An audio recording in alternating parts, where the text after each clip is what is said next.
Hey everyone, welcome back to another edition of The Explainer. Today, we are stepping into a high-stakes, multi-billion-dollar arena that operates almost entirely in the shadows. We're talking about the global shipping industry's negotiation tables. Out here, millions of dollars can quite literally hinge on a single, seemingly insignificant word. Okay, let's dive right into this. We're going to follow a chronological roadmap today. We'll start with the secret shipping language, crack the abbreviation code, hunt for the right ship, navigate some really high-stakes freight negotiations, and finally, wrap up with a manager's survival guide. All right, Section 1, the secret shipping language. Let's break the code. So I found this foundational term really fascinating. It's called the bareboat or demise charter. It's kind of like leasing a car, but instead of just tossing you the keys, they make you hire the mechanic and the chauffeur too. Under a bareboat charter, the charterer takes over the whole shebang, the entire ship. That means management, control, and even hiring the crew. You essentially become the virtual owner of the vessel during the lease, while the actual ship owner, well, they just get to sit back, relax, and collect those hire payments. Next up, we've got Lay-Can. It's basically a mashup of ladies commencing and ladies canceling. This is the exact spread of dates a ship absolutely must arrive by. I mean, put yourself in the shoes of a broker for a second, staring down a super tight Lay-Can window. It is incredibly stressful.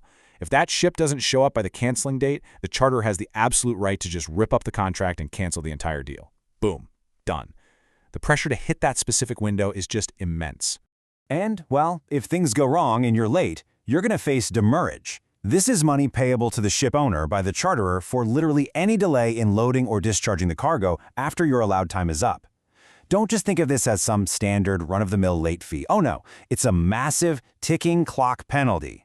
Once that late time expires, every single hour that ticks by is money draining right out of the charterer's pocket.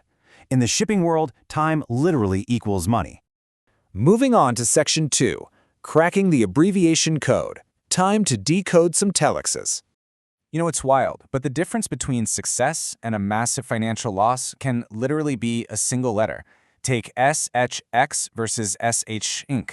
SHX stands for Sundays and Holidays Accepted, which means those days do not count against the lay time allowed for loading. SH Shinc, on the other hand, means Sundays and Holidays Included. That means the clock keeps ticking right on through the weekend. Just think about that. A tiny, almost invisible difference in an abbreviation can cost an owner or charterer thousands and thousands of dollars in lost lay time. You absolutely have to read the fine print. But hey, it's not all strictly formal business out there. Sometimes the pressure just boils over into the code itself. Take FCSS. When a broker is waiting desperately for a reply on a really time-sensitive deal, they might actually type this into the telex. It stands for Christ's sake, say something. I love that. It's this highly informal, totally frustrated piece of slang used in real, professional shipping communications when there are millions on the line and the other side just goes completely quiet.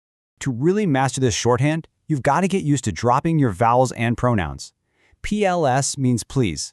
OWS refers to the owners. AWTYRS means awaiting yours, like awaiting your reply.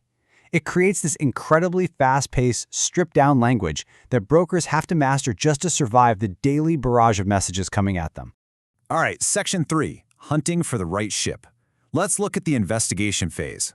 So, charterers don't just call up and ask for a ship. They actually signal their exact level of readiness to the market using a very specific sequence. First, they might say, possibility only. This basically means they're just window shopping, no cargo is officially bought yet. Then it escalates to a prospective order. This means, okay, the deal is taking shape, but it isn't fully locked down. Finally, when the cargo is ready and they mean serious business, they signal firm offers invited. That tells the entire market, we are ready to trade right now. Now, what's really interesting here is how owners protect themselves when they respond to those firm orders. An owner will list out their ship's deadweight, the grain capacities, the speed, the fuel consumption, but they'll always follow it with the exact phrase all details about. Notice how this acts as a massive legal shield. It basically translates to, hey, all details given without guarantee, but given in good faith and believed to be correct.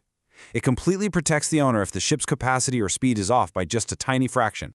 Which brings us to Section 4, high-stakes freight negotiations. Get ready for the ping-pong match.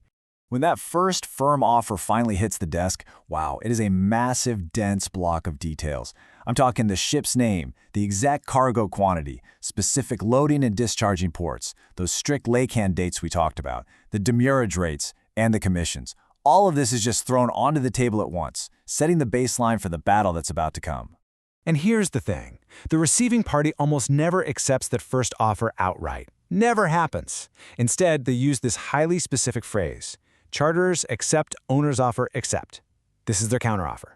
It's a really efficient way of saying, look, we agree on the main baseline framework, but we are definitely going to fight over these remaining specific exceptions. And then, back across the net, the ball goes. The owner will reply, owner counters by repeating his last, except it is a rapid-fire volleying back and forth. Both sides are fiercely protecting their financial interests. And critically, throughout this entire volley, everything is marked subject to details, meaning absolutely nothing is legally binding until every single tiny point is fully agreed upon. During this volley, you're also going to see the phrase subject stem pop up a lot. This is a conditional acceptance, subject to confirmation from the shippers that the negotiated cargo quantities will actually be ready for loading on the agreed dates. Because let's face it, even the greatest shipping deal in the entire world is completely useless if the cargo isn't physically sitting on the dock, ready to go when the ship arrives. Then, finally, after days of telexes, counters, and subjects, we cross the finish line, the clean fixture. All terms are agreed upon, all details are finalized, and every single subject is officially waived. This is a huge moment of celebration for these guys. It marks the official date of the charter party and the exact moment the deal becomes totally real. And finally, Section 5, the Manager's Survival Guide. Let's talk about avoiding those costly pitfalls. So, the deal might be signed, but if you aren't incredibly careful, you can still lose millions right here. First on your survival checklist, you absolutely must check bank references. I'm not kidding, there are literal bogus companies out there that will charter a ship, load the cargo, collect the prepaid freight, and then just completely vanish into thin air. Checking a charterer's reputation is commercial life and death. Next up, avoid vague durations. A contract that says about 15 days just leaves way too much room for manipulation. You also need to use exact geographical ranges, and always specify whether your delivery times are in GMT or local time. Just look at how precise you have to be with geography alone. If your contract says delivery is on arrival pilot station instead of on dropping outward pilot, you could be setting yourself up for a disaster. Vaguely defining the delivery place in really complex pilotage areas, think places like Japan or Antwerp, where there might be multiple pilot stations or this massive multi-stage river entry, that can lead to massive off-hire disputes over exactly who is paying the hire fees while the ship is just navigating those zones. So, the crucial point to take away from all this is that precise wording is the absolute only way to keep yourself out of the courtroom. You've got to watch out for warning signs like an owner giving over-optimistic speed warranties or agreeing to delivery HB, which means taking the inward pilot. Why? Well, if bad weather strikes and the pilot physically can't board the ship for 3 days, who pays for that idle time? Without precise clauses, it is a guaranteed legal nightmare. It is just a thrilling, intensely complex world, and the craziest part is it all happens completely out of sight. So the next time you're buying an imported product at the store, whether it's the latest electronics or just a bag of coffee, will you think about the hidden code, the telex abbreviations, and the high-stakes negotiations that got it there? It really makes you see global trade in a whole new light, doesn't it? Thanks so much for joining me on this explainer, and I'll catch you in the next one.